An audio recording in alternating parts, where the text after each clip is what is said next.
toujours avec notre expert, le docteur Diallo, qui va nous parler maintenant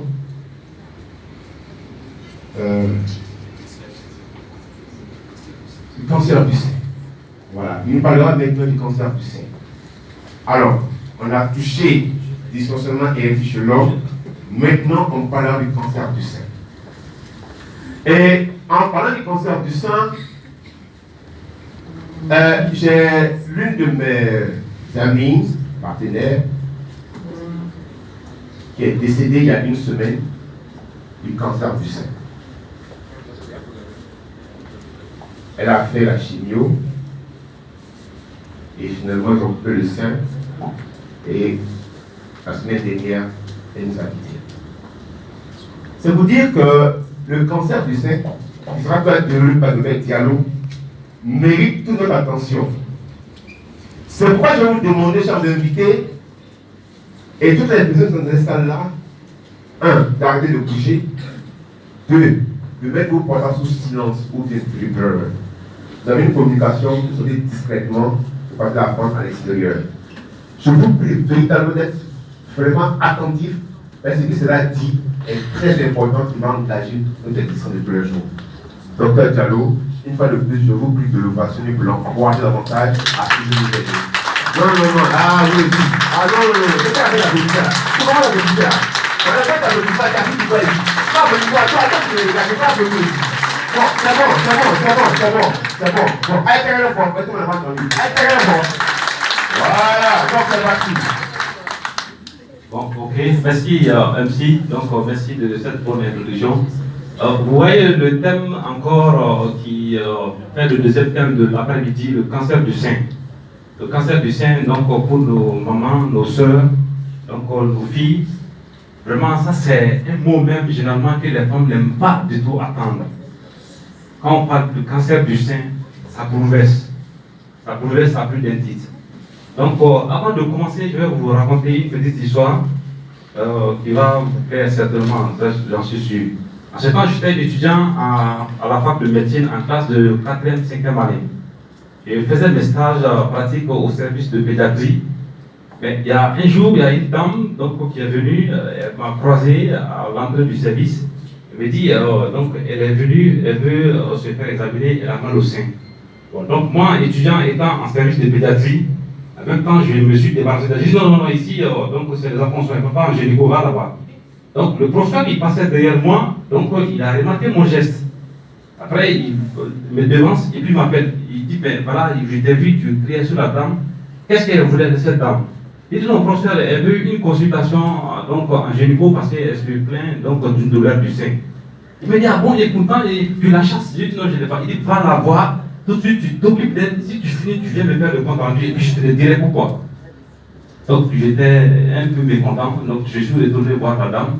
Donc je me suis occupé d'elle bien étant en service de pédiatrie. Et là, quand j'ai fini de m'occuper, j'ai demandé les bilans, donc après je l'ai bien orienté. Je suis retourné voir le professeur, j'ai dit bon professeur, j'ai vu la bonne dame, donc finalement j'ai demandé ça, et puis je lui ai dit, après donc aussi elle trouve les résultats de venir voir un tel. Il dit ben voilà, c'est très bien. Tu sais pourquoi je t'ai dit de t'occuper de cette femme? J'ai dit non, il dit bon je te le dirai pourquoi. Tu sais, quand une femme viendra te voir pour te dire que j'ai mal au sein, il ne faut plus jamais négliger cette affaire. Tu ne sais pas pourquoi? Il dit non. Il dit parce que le sein, ça concerne toute la famille. Quand le sein est malade, c'est toute la famille qui est malade. Et puis il me pose encore la question. Il dit, mais tu sais pourquoi? J'ai dit non, professeur. Il dit parce que le sein, il a plusieurs rôles. La femme, elle va utiliser pour sa beauté. Quand elle finit de se saper, elle va se virer. Elle regarde ses seins, est-ce que c'est en bonne position? Ça, c'est le premier rôle. Le deuxième rôle est aussi important. Le bébé, il se nourrit du sein. Il dit donc, tu comprends? Il dit oui, professeur, je comprends. Il dit, troisième chose encore importante, quelqu'un d'autre aussi utilise le sein pour d'autres choses. Il dit, ah, professeur, j'ai commencé à rire, vous voyez, non? Il dit donc, à partir d'aujourd'hui, quand on dit que le sein est malade, il faut se dire que c'est toute la famille qui est malade, on néglige plus cette affaire. Donc voilà pourquoi le thème il est tellement important, donc on va en débattre ensemble. Donc le cancer du sein, donc qu'est-ce que c'est que le cancer du sein? Un cancer signifie la présence de cellules anormales qui se multiplient de façon incontrôlée. La définition même d'un cancer, c'est ça. C'est la présence, la multiplication anormale des tissus. Donc c'est ça la définition. Donc quand on applique ça au sein, donc on va voir. Maintenant, dans le cas du cancer du sein, les cellules peuvent rester au sein même du sein ou se répandre dans le corps à travers les vaisseaux sanguins ou à travers les vaisseaux lymphatiques. Donc c'est ça que nous appelons la métastase. Donc au moment où ça se découvre, donc ça prouve déjà qu'il y a plusieurs organes déjà qui sont atteints. Donc c'est dû à cette provocation de ces différentes cellules qui se multiplient de façon anormale, qui ne sont pas des cellules propres au sein. Donc la plupart du temps, la progression d'un cancer du sein prend plusieurs mois et même plusieurs années. Voilà pourquoi la plupart du temps, les jeunes dames n'arrivent pas à comprendre. D'abord, ça commence par une petite boule, donc on a un peu mal au sein, on néglige, donc après 1 mois, 2 mois, 3 mois, 4 mois, donc ça prend 1 an, 2 ans, donc au moment où elle va se rendre compte, ça trouve déjà que ça a entraîné un vrai envahissement de tout le corps. Et puis à ce stade, la prise en charge devient très difficile. L'épidémiologie, comme je le dis, donc on ne va parler d'une maladie vraiment sans donner l'aspect épidémiologique.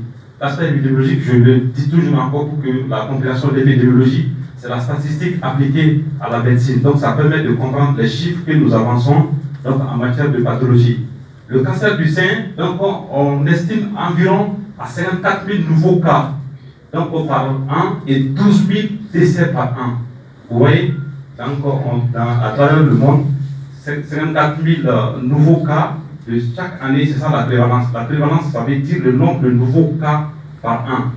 Donc on a 54 000 cas. Donc parmi ces 54 000 cas, il y a 12 000 femmes donc, qui meurent à cause de ce cancer du sein. Donc du coup, ça fait du cancer du sein le deuxième rang des cancers et le troisième rang donc, de mortalité. La troisième cause de mortalité donc, de chez la femme. Donc le cancer du sein, deuxième cancer donc, de tous les cancers réunis. Et puis, troisième cause de mortalité chez une femme. On l'a dit encore, c'est le cancer le plus fréquent chez la femme en France. Donc, quand on fait les dépistages, on fait des études épidémiologiques, donc on constate donc le nombre de cas en France augmente. L'incidence de ce cancer est par conséquent influencée par l'évolution des pratiques de dépistage. Ça veut dire quoi? Depuis un certain bon moment, donc, le pronostic de cette maladie et puis le nombre de cas donc, change parce qu'il y a de nouvelles techniques donc, de dépistage, il y a de nouvelles techniques de diagnostic. Donc, rapidement, on n'attend pas d'être malade. Déjà, il y a des techniques qu'on montre aux femmes et puis, avec les différentes consultations, donc, ça a permis donc, de s'occuper de cette maladie et puis d'assurer cette prise en charge.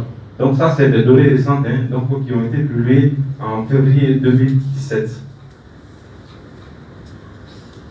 Comme critère de diagnostic dépistage, donc on a dit que c'est une pathologie qui est suffisamment fréquente dans le monde.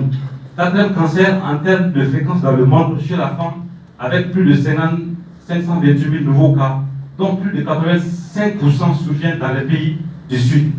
Vous voyez encore, ça veut dire que c'est notre chère Afrique qui est concernée par ces chiffres. Je vous disais que les chiffres sont dynamiques.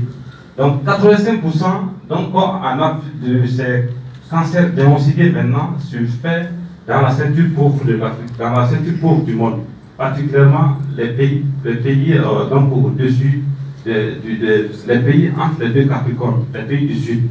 Les pays du Sud, donc le sud du Sahara, donc en partant aux États-Unis, donc l'Amérique latine, l'Afrique. Donc l'incidence de ces différents cancers, donc entre 20 et 50 cas, donc en Afrique, dans un pays. Donc, les données aussi sont un peu récentes. On a pu diagnostiquer 20 et 50 nouveaux cas. Donc, ça, c'est généralement les gens qui se lèvent et puis qui vont en consultation. Donc, sinon, si nous essayons de faire un dépistage de masse, peut-être que nous allons avoir donc, des chiffres encore un peu plus élevés. Ces 20 et 50, c'est sur une population de 100 000 personnes. Quand on prend une population générale de 100 000 personnes, on constate qu'il y a toujours de nouveaux cas. Il y a entre 20 et 50 personnes, 50 femmes qui sont atteintes. Donc toujours en Afrique subsaharienne, en Afrique au-dessus du Sahara. En Côte d'Ivoire particulièrement, donc ces incidences sont superposables. Donc aux données épidémiologiques, c'était des données de l'OMS, donc que je venais de montrer. En Côte d'Ivoire particulièrement, c'est à peu près la même chose. 100 000, sur chaque 100 000 femmes, donc nous diagnostiquons 10 à 20 à 30 cas sur chaque 100 000 femmes en Côte d'Ivoire. Donc quand nous essayons d'extrapoler ça à la population générale donc, de la Côte d'Ivoire, donc si les femmes elles sont plus nombreuses que les hommes, donc vous voyez, donc entre 20 et 30 cas, ça veut dire que c'est des milliers de femmes donc, qui sont atteintes chaque année.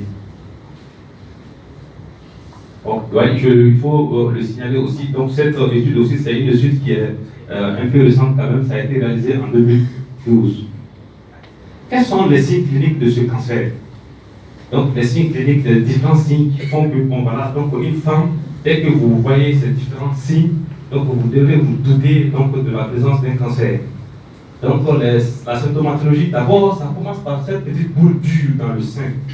Donc quand vous constatez que dans le sein, donc vous avez touché, vous avez palpé, vous avez vu une petite boule donc, qui est dans le sein, bon, même si vous ne dites pas que c'est un début de cancer, mais vraiment vous devrez être tiqué. Mais et puis qu'est-ce qu'on a remarqué la plupart du temps, excusez-moi le thème, c'est très souvent c'est les partenaires qui découvrent ces différentes boules chez la femme. C'est le partenaire qui dit, ah ma chérie, attention, j'ai l'impression qu'il y a une boule donc, dans ton sein. La plupart du temps, quand les femmes viennent en consultation, donc quand nous les interrogeons dans les signes, dans l'interrogatoire, c'est la notion qui est retrouvée. À côté de la présence de cette petite boule, il y a un écoulement au niveau du mamelon. Le sein, quand vous palpez le sein, donc ou quand vous ne palpez pas, vous remarquez que le sein donc, commence à couler. C'est comme s'il y a un petit puits ou comme s'il y a un liquide qui ressemble à du lait. Donc même si vous n'allaitez pas, donc vous constatez qu'il y a du lait donc, qui est en train de sortir. Donc tout ça c'est les écoulements donc, mammaires. Donc à côté de ça aussi, il y a une autre douleur, donc il ne faut pas les moindres. Les douleurs au niveau du sein. Le sein va commencer à faire très mal. Donc on a mal. Le sein, ça fait très mal. Donc quand vous constatez soit la présence de boule, soit un écoulement, ou quand vous ressentez des douleurs, il faut se dire, attends, donc il faut que j'aille voir le médecin. Donc, c'est un cancer, je vais le dire, le pronostic est très bon. Le pronostic est très bon. Le pronostic, c'est l'acte par lequel le médecin prévoit l'issue d'une maladie. Le pronostic il est très bon sur le diagnostic. Le diagnostic est porté tôt. Si on découvre tôt, on le traite sans problème.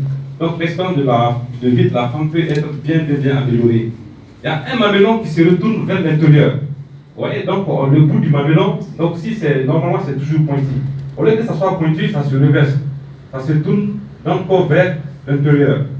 Donc tu as l'impression que le mamelon est retourné vers l'intérieur. Or, habituellement, le mamelon n'a pas cette forme. Donc, à côté de ça, la peau du sein s'épaissit, durcit et rougit. Donc, on appelle ça l'aspect du sein en peau d'orange. Donc, les oranges habituelles, les oranges là, donc, que nous vivons, donc la peau d'orange, vous voyez la peau d'orange. Donc, le sein va prendre cet aspect.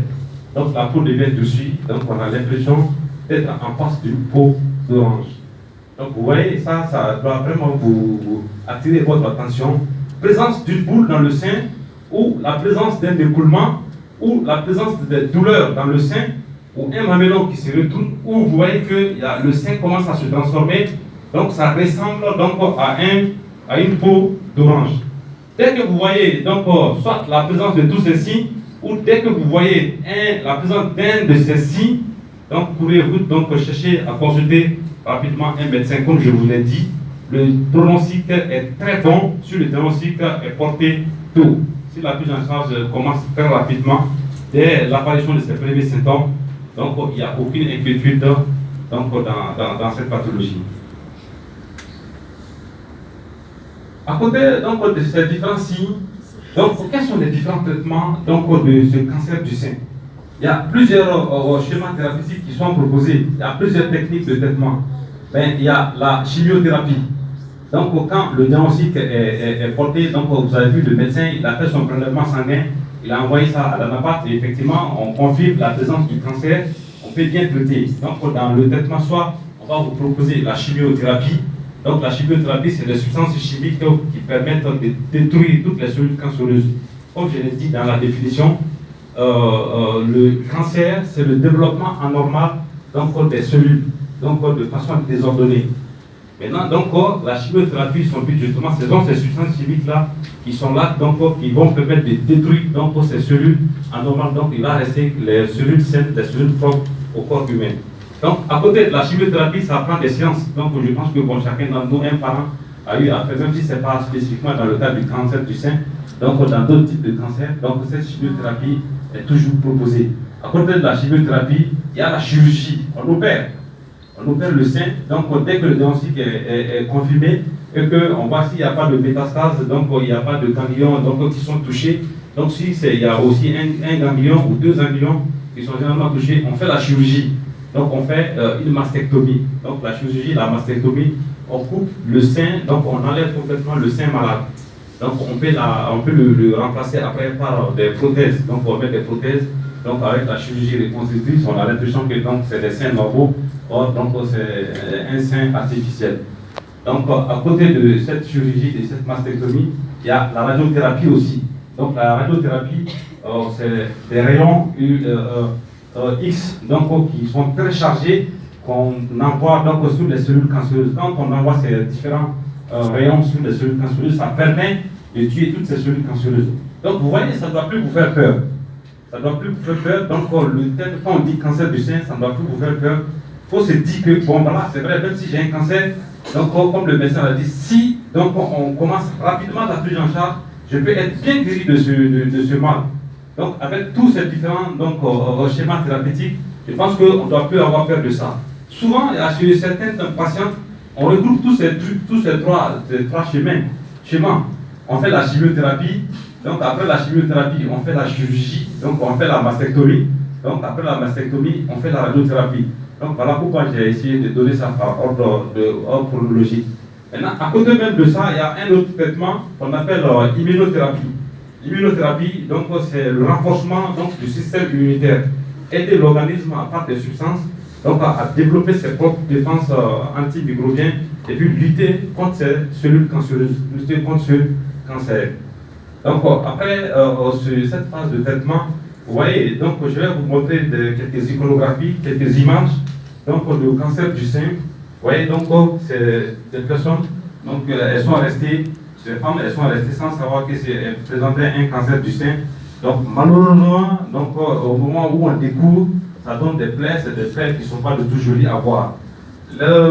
L'objectif de ces images, ce n'est pas pour vous faire peur, mais en fait, c'est pour vous amener à prendre conscience donc, que quand une femme est susceptible d'avoir un cancer du sein, au lieu d'avoir peur, au lieu de garder, de cacher, donc, il faut rapidement chercher à contacter un personnel médical, un médecin, même si ce n'est pas forcément un gynéco, mais chercher à avoir donc, un médecin, déjà avec les différents examens qu'il va demander. Si c'est confirmé, on commence rapidement la prise en charge, et puis après, vous allez vivre tranquillement votre vie. Donc, sur ça, je vais vous montrer quelques images, et puis après, je vais vous montrer quelles sont les techniques de dépistage. Vous voyez, ça, c'est pas joli. Vous voyez, ça, c'est voilà, donc, un sein donc, qui est atteint complètement de cancer. Vous voyez, donc le sein est complètement détruit. Et puis, cette femme, sa vie est en danger. À ce stade, déjà, ni la chimiothérapie, ni la chirurgie, ni la radiothérapie, donc, marcheront. Vous voyez, ça, c'est déjà un sein foutu. Donc, vraiment, c'est regrettable d'en arriver là. Vous voyez, donc c'est une image qui n'est pas du tout jolie. Mais à côté de cette image, vous voyez, ça c'est l'image d'une mastectomie. Une mastectomie droite. Donc chez une femme, voilà, on a découvert le cancer, on a coupé le sein, donc elle a fait une chimiothérapie. Après la chimiothérapie, donc elle a fait une mastectomie. Après la mastectomie, elle a fait donc une radiothérapie. Donc après la radiothérapie, elle a été déclarée guérie. Donc, bon, cette femme, maintenant, avec ce sein droit coupé, on peut lui faire une chirurgie reconstructive. Donc, on reconstitue le sein. Donc, c'est là, on prend une partie de la peau, donc on rompt. Je ne sais pas, les chirurgiens, c'est des petits diables, ils sont assez forts. Maintenant, donc, ça permet de restaurer toute la beauté donc, de la femme. À côté de cette image, il y a une autre image encore. Vous voyez? Donc là, voilà, comment ça commence la tumeur? Vous voyez le sein? Donc, comment ça commence? C'est comme ça. Ça commence par cette petite boule. Donc c'est cette petite boule qui commence à se développer, vous voyez, non? Et puis qui attaque tout le sein, et puis qui tombe sur cet aspect. Vous voyez, c'est pas du tout joli à voir. Mais ce n'est pas pour vous effrayer, hein. Donc comme je l'ai dit, c'est juste pour vous amener à comprendre que ce n'est pas difficile, on peut bien éviter ça. Aujourd'hui, dans l'épidémiologie, je le disais, en France, donc le taux donc, de prévalence a commencé à baisser parce que le dépistage, et vous organisez des dépistages donc, de masse, les femmes viennent en consultation spécialement pour dépister. Donc, je suis venu en consultation, je vais savoir, donc, pour faire des examens si je n'ai pas un cancer du sein. Donc, du coup, ça a permis donc, de maîtriser la pathologie et puis d'aller vers des traitements appropriés et puis même proposer la guérison à ces femmes. Donc, à côté de l'image opposée, voilà, ça c'est l'image radiologique d'une mammographie. C'est l'image d'une mammographie, donc du début d'un cancer. Vous voyez? Donc le truc blanc au milieu là, donc c'est ça. Vous voyez? Donc c'est comme ça, à la radio, comment l'aspect se présente. Donc, n'ayez pas peur, la présence donc d'un petit bouton donc, dans le sein, normalement, que ça soit découvert par vous-même ou ça soit découvert par votre partenaire, dès les premiers instants, contactez rapidement votre médecin et puis approfondir les examens, prévenir et puis assurer donc une bonne prise en charge.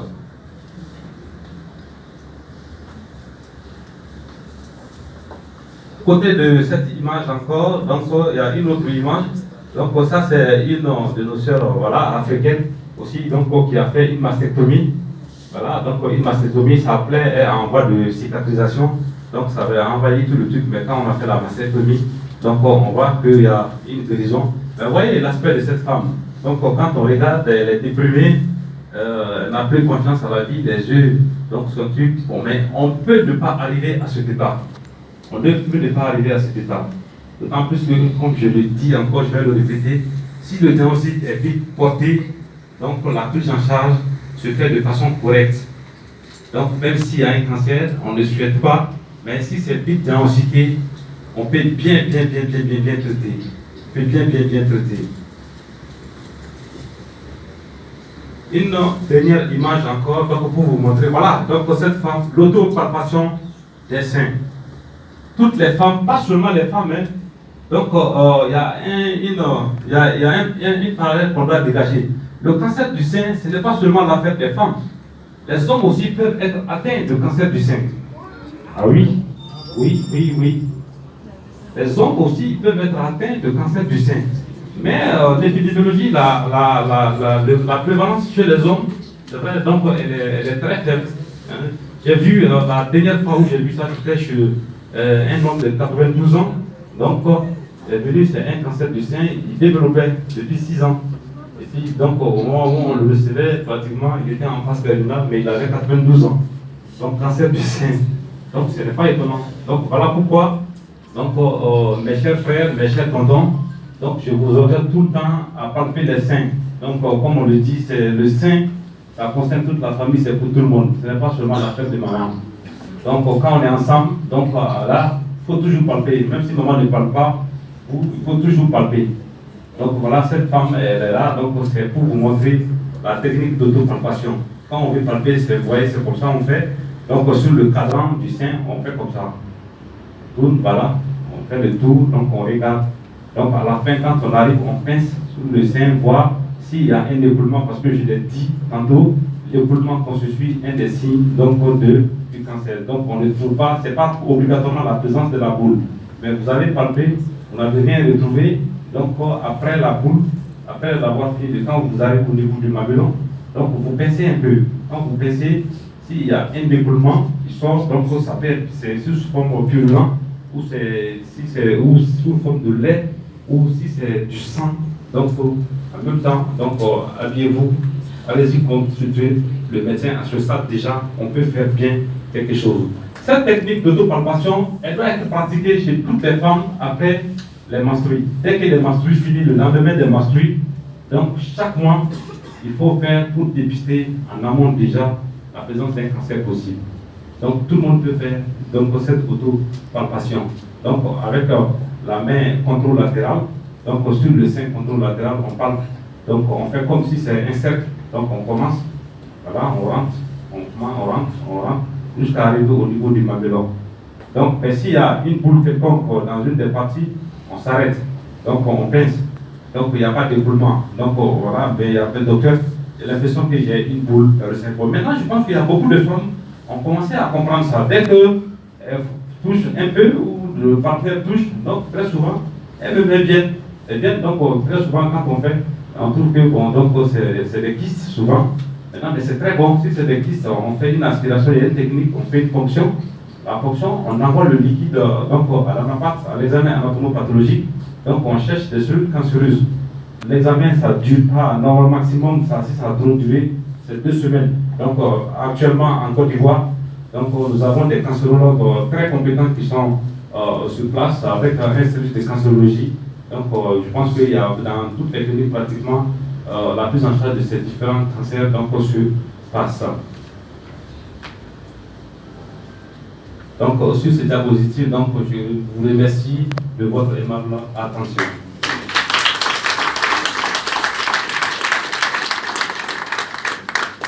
Docteur, là, moi, je suis parti, je suis financé maintenant. Vous regardez, voilà ce que c'est fini. Voilà. Bon, les amis, on peut raisonner encore? Oui, bien entendu.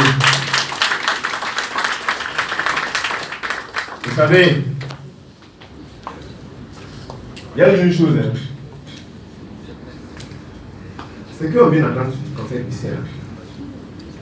Vous êtes satisfait à quel pourcentage? Je vais dire des pourcentages, vous avez levé la main. Ceux qui sont satisfaits à 10%, levez la main. 10%. Ok. Ceux qui sont satisfaits à 30%, levez la main. Ok. À 40%. À 50%. À 60. 70. 70. 80. Ok. 90%. 100%. Ok. Intéressant. Merci à tout le monde. Je crois qu'aujourd'hui on a beaucoup appris.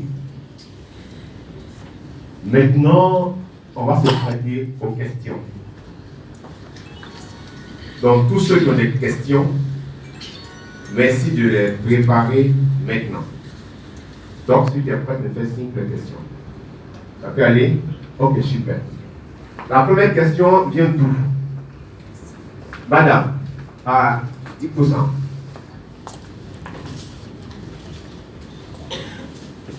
Vous vous présentez, madame, un pas le micro.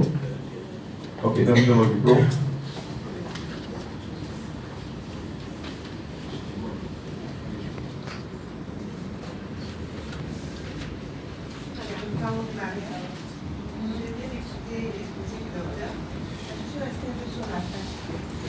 Il a parlé des signes, il a parlé de la prise en charge, mais les causes. Jusque là, je me demande comment arrive le cancer. Les causes, je ne sais pas. Ok. Donc, J'aimerais que le docteur parle des causes. merci, madame. Les causes. Une autre question? Allez-y, monsieur. Vous vous présentez. Bonjour docteur. En fait, je m'appelle Soria Abdoul. Je m'appelle Soria Abdoul. En fait, j'aimerais te poser une question par rapport à tout ce que le docteur a eu à dire. Donc, c'était juste pour savoir qu'est-ce qui peut causer le cancer du sein.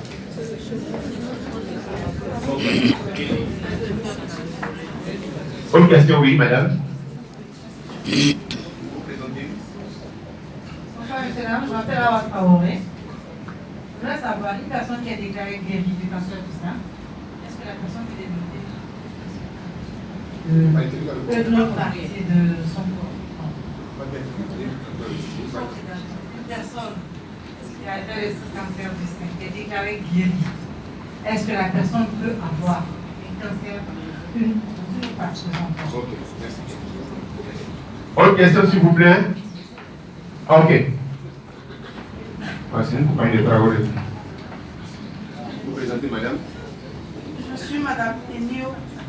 Je voulais savoir en quoi est-ce que les gens disent que c'est héréditaire. Je dis héréditaire quand tu as une soeur qui a eu déjà le cancer de sein, c'est fort probable que ses autres soeurs ou quoi aient le cancer de sein. En quoi est-ce que Parce que là, c'est un peu effrayant parce que j'ai déjà une soeur qui a bien. Ah, voilà. Non.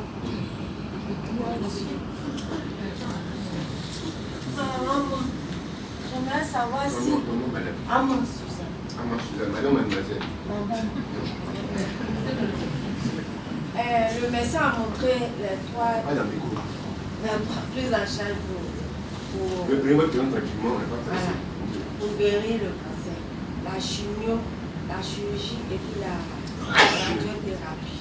Mais est-ce qu'un malade qui atteint du cancer peut faire seulement la chirurgie et la radiothérapie et être guéri? Ils peuvent forcément faire les trois ou bien on peut éliminer la chimie. Ok. Non, un instant, il va finir de répondre d'avoir fait 4-5 questions déjà. Donc, je pense déjà que par 2 fois, on vous a posé à savoir quelles sont les causes du cancer du sein. Voilà, justement, donc les causes, je n'ai pas abordé ça dans la présentation parce que je savais que ça allait être donc l'une des questions. Donc voilà pourquoi j'ai réservé ça. Effectivement, les causes, on ne peut pas dire avec exactitude voici la cause principale du cancer du sein. Mais il y a des facteurs de risque.